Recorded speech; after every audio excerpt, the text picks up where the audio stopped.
in the vast, sun-scorched expanse of the Kenyan savanna, where ancient rhythms of predator and prey played out under a sky that stretched, infinite and blue, to the edges of the earth, a scene was unfolding that defied every known chapter of the wild. The air, thick with the scent of dry earth, acacia blossoms, and the distant promise of rain that never seemed to arrive, hung heavy and still. It was the height of the dry season, a time of hardship, when the lines of survival were drawn stark and unforgiving in the dust. Here, in this crucible of life, something extraordinary was about to challenge the savanna's ancient laws, a whisper of an event that would soon ripple through the scientific community with the force of a revelation. Before we dive into this incredible encounter, let us know where you're watching from in the comments below.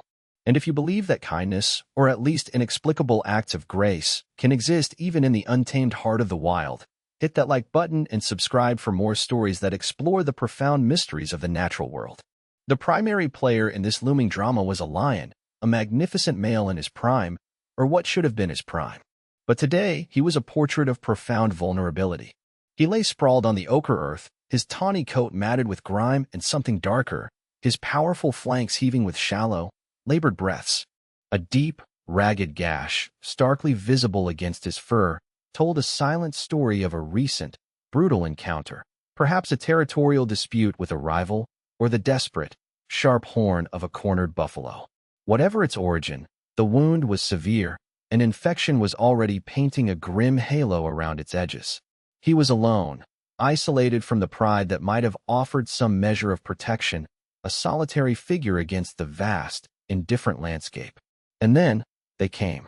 Not with the stealth of a stalking predator, nor the hurried nervousness of prey, but with the ponderous, deliberate rhythm of mountains on the move. An elephant herd, 24 strong, emerged from the shimmering heat haze, their great, wrinkled bodies a patchwork of gray and dust. They were led by a matriarch, a colossal female whose tusks, yellowed with age, swept down in majestic curves. Her eyes, small in her vast head, held an ancient wisdom, a patient understanding of the savanna's harsh truths. They were not on their usual foraging path, not heading towards the distant, life-giving river.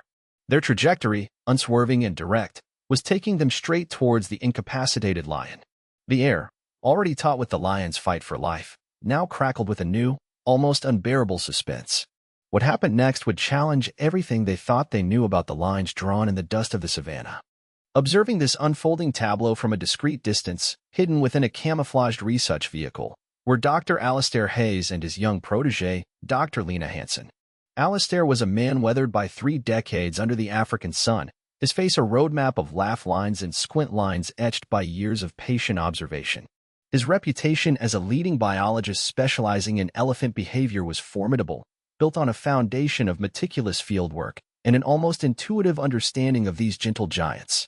Lena, newer to the field but no less dedicated, brought a sharp, analytical mind and a mastery of the sophisticated recording equipment that bristled from their vehicle. Their current project focused on elephant herd dynamics and communication, particularly how they adapted to the increasing pressures of climate change and habitat loss. The wounded lion was a tragic, yet not entirely uncommon sight. The approach of the elephants, however, was anything but. The lion, whom the researchers had logged in their database as Lethabo, meaning joy or happiness in Sotho, an ironic appellation given his current plight, was usually a vision of regal power. They had observed him many times, his magnificent black mane a crown, his roar a resonant declaration of his dominion. Now, he was reduced to a gasping, broken creature. Alistair zoomed in with his binoculars, his expression grim. "That wound is bad, Lena. Looks like a buffalo got him, or a very nasty fight. He's lost a lot of blood, and he's dangerously dehydrated."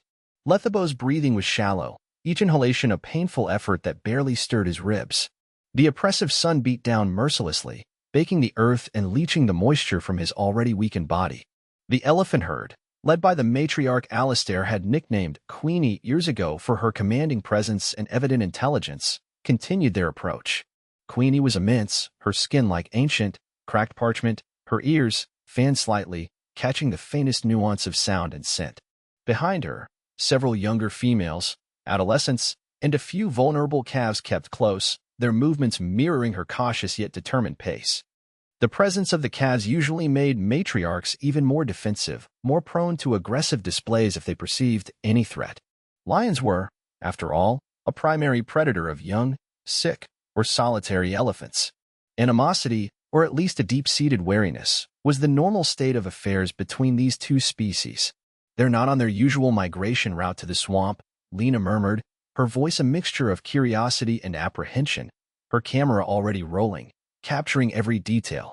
"What do you think they're doing, Alistair?" Alistair shook his head, his gaze fixed on Queenie. "I don't know.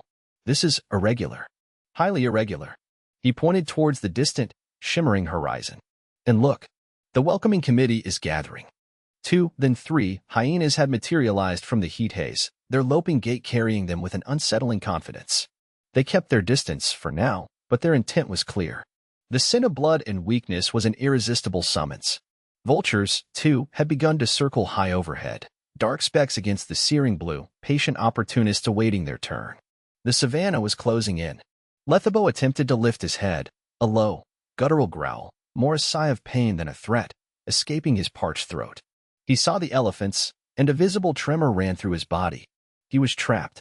The critical moment arrived not with a roar or a trumpet of aggression, but with a subtle, yet definitive, shift in the elephant's direction. Queenie, who had been leading the herd on a path that would have skirted the fallen lion by 100 yards, now turned her massive frame, her great head swinging, and began to walk directly towards the spot where Lethabo lay. There was no aggression in her gait, no sign of a charge. It was a slow, deliberate, almost ponderous movement, as if she were approaching something that required careful consideration. The rest of the herd followed her lead, fanning out slightly, their collective gaze fixed on the motionless predator. "My God," Lena whispered, her hand instinctively tightening on the camera. "She's going right for him." Alistair didn't reply, his own breath caught in his throat. His mind raced through decades of observations, through countless scientific papers and behavioral studies. Nothing had prepared him for this. Elephants might investigate a dead or dying creature out of curiosity, or even a form of communal mourning if it were one of their own.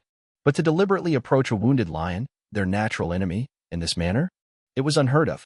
Lethabo, sensing the ground tremble with the approach of the colossal animals, made a desperate, valiant effort to rise. He pushed with his forelegs, his wounded flank screaming in protest, but his strength failed him. He collapsed back onto the dust, a soft moan escaping his lips.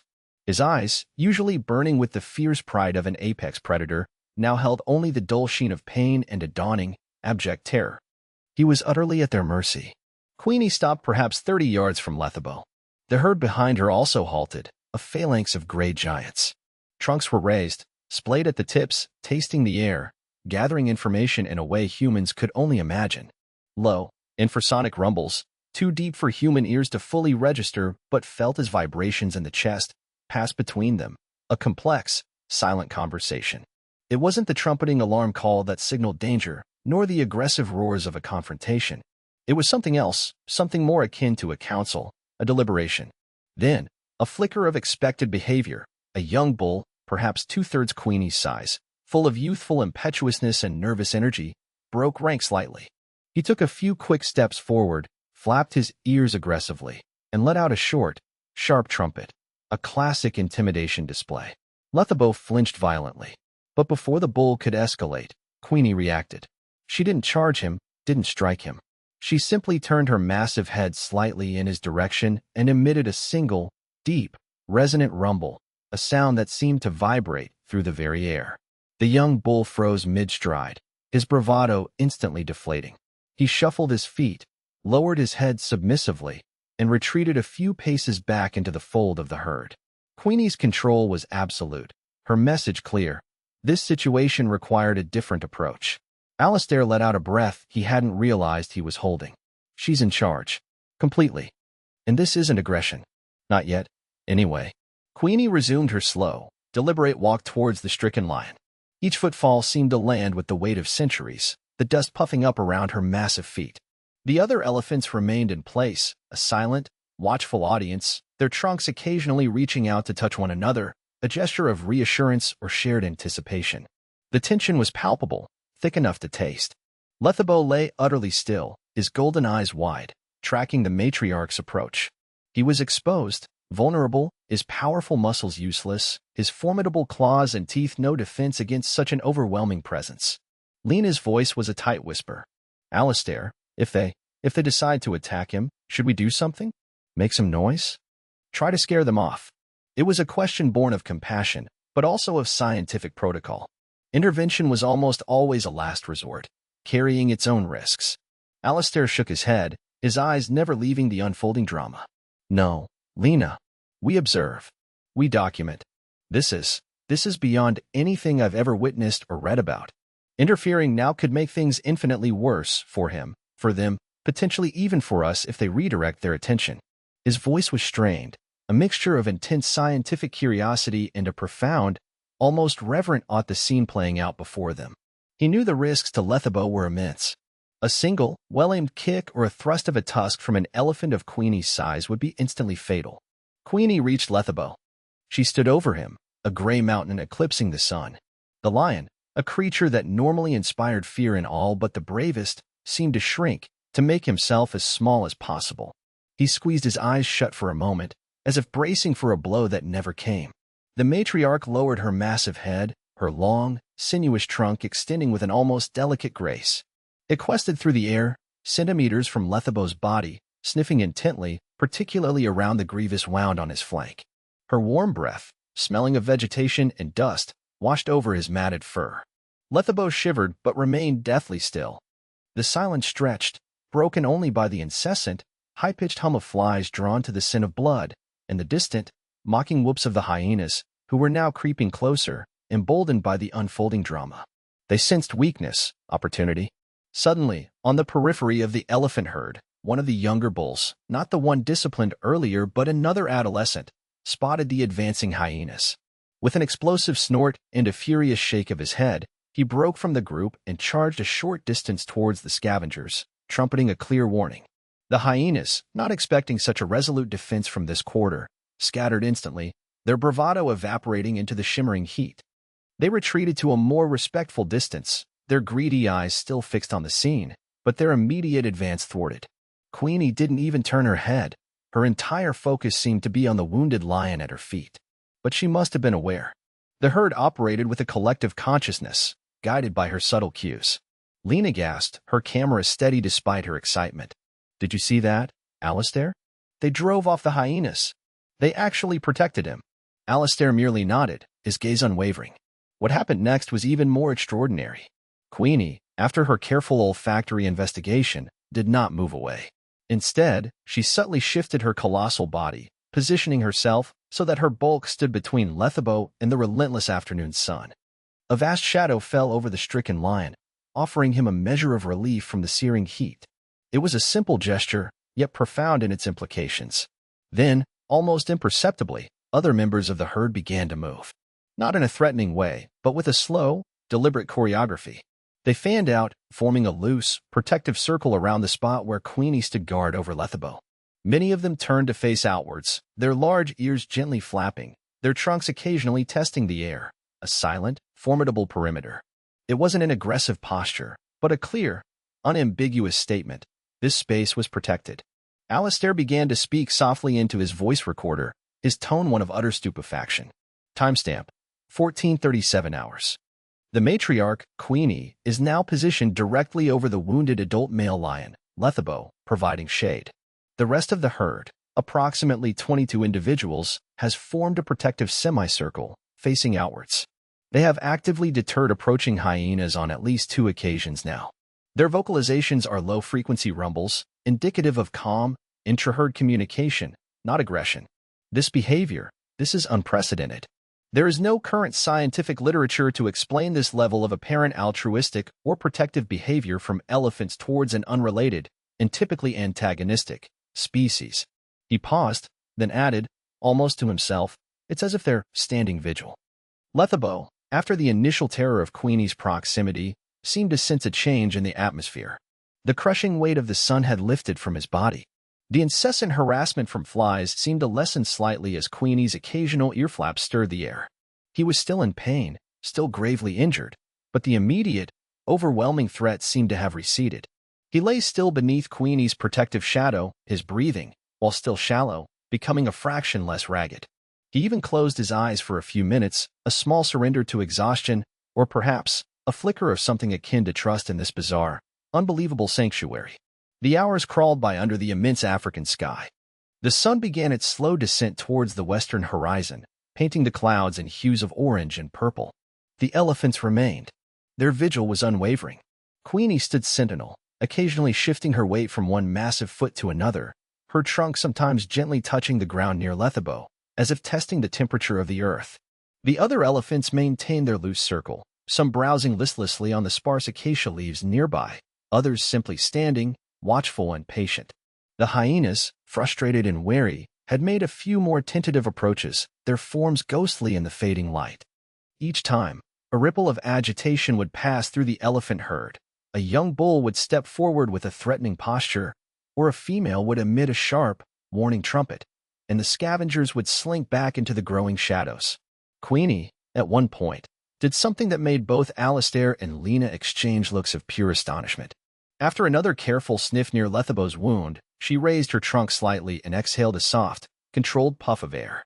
It wasn't a sneeze or a snort, but a gentle, directed gust that blew away a cloud of irritating flies and loose dust that had settled on and around the raw, inflamed gash. Lethabo flinched, a tremor running through his battered body, but he made no sound, no attempt to move. It was such a small, subtle action, yet it seemed to speak volumes of a focused, almost tender, concern. She's tending to him, Lena breathed, her voice filled with awe. Like a nurse. Alistair cautioned, we must be careful with anthropomorphism, Lena. But the behavior is undeniably protective. Extraordinarily so. He knew the significance of what they were witnessing.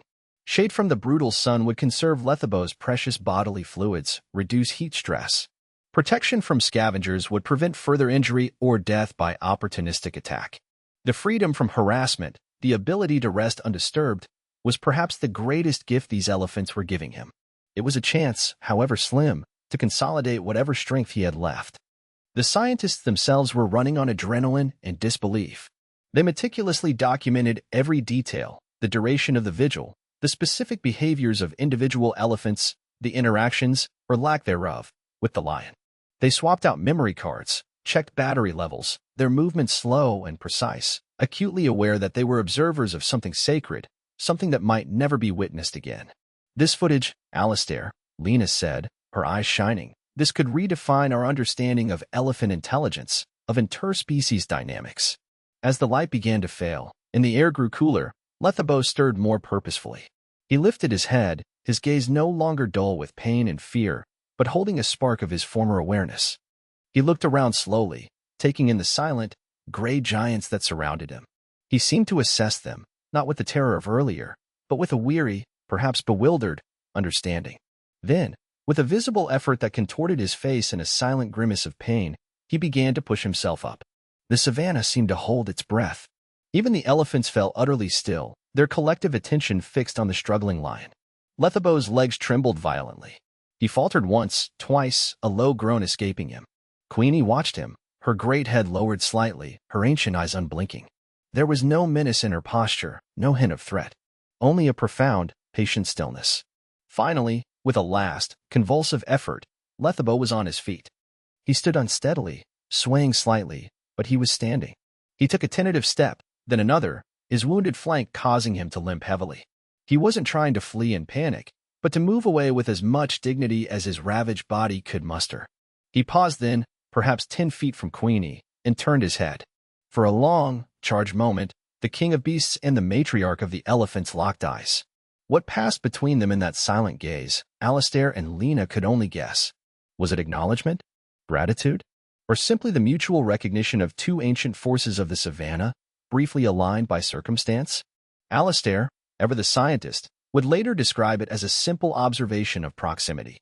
But in his heart, he felt he witnessed a fleeting connection, a moment of understanding that transcended the normal boundaries of their existence.